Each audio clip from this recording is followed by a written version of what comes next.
Cheerio, Kyunghae. Hey everybody, welcome back to Taekwondo Thursday. I've got a cracking video for you today. It's going to be on the ankle position and also the trajectory of the side piercing kick. So first thing we're going to do is we're going to look at the actual attacking tool, the foot sword, and the necessary ankle position to use the foot sword. So let's have a closer look at it. So the best way to look at the foot position is to get the actual angle along by the wall. So from here, let's look at the foot position against the wall. A lot of the times when people are doing the side piercing kick, they use the flat of the foot or the sole of the foot, and that's okay for sparring, but we've got to remember we've got sport, taekwondo and martial. Martial should always be the priority because that's what we use for self-defense, and people often confuse the two.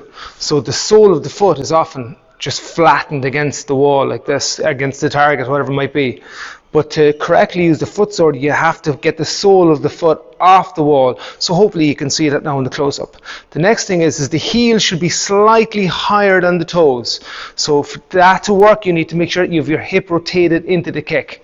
So the knee comes back, you kick, foot sword, toes pull back, sole of the foot facing downward, and the edge of that heel is what's hitting the target. So that's the foot sword that we're using. The ankle is flexed. We've got two types of ankle flexion. We talked about in another video, we've got dorsiflexion and plantar. A lot of times people reach with the ball of the foot.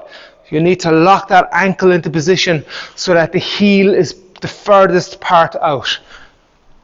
Like that. Lock in that ankle joint. There. Now let's look at the trajectory of the kick. A lot of times when people are doing the side kick, they oftentimes chamber like a turning kick. So the heel is coming to their bottom instead of the knee coming back and the foot sword facing the target. The equivalent of that would be if we're looking at a hammer and a nail. If I want to kick towards the camera, it's the same as knocking the nail. I'm using a pen instead of a nail so you can be seen better. We're knocking the nail into the camera. Now let's look at the wall from here. If I want to kick into the wall with my side kick, think about hammering the nail into the wall. How do I do that? I have to draw the hammer back away from the wall and then smack onto the top of the nail.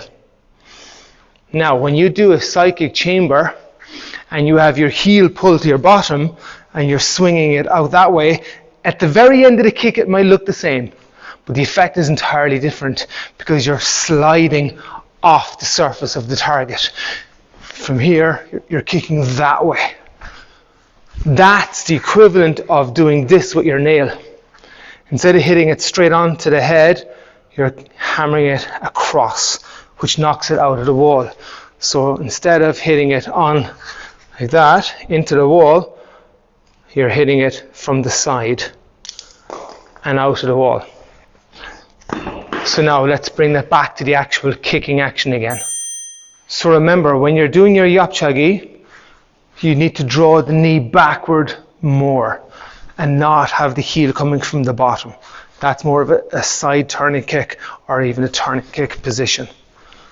Draw the knee back and kick away from you towards the target. The foot sword must be traveling towards. So we're focusing on the journey of the kick. Knee comes back and you're kicking out like that. Hope that's a help to you. Have a lovely week, everybody. Bank holiday weekend coming up. Enjoy it. Cheerio, Kyunghae.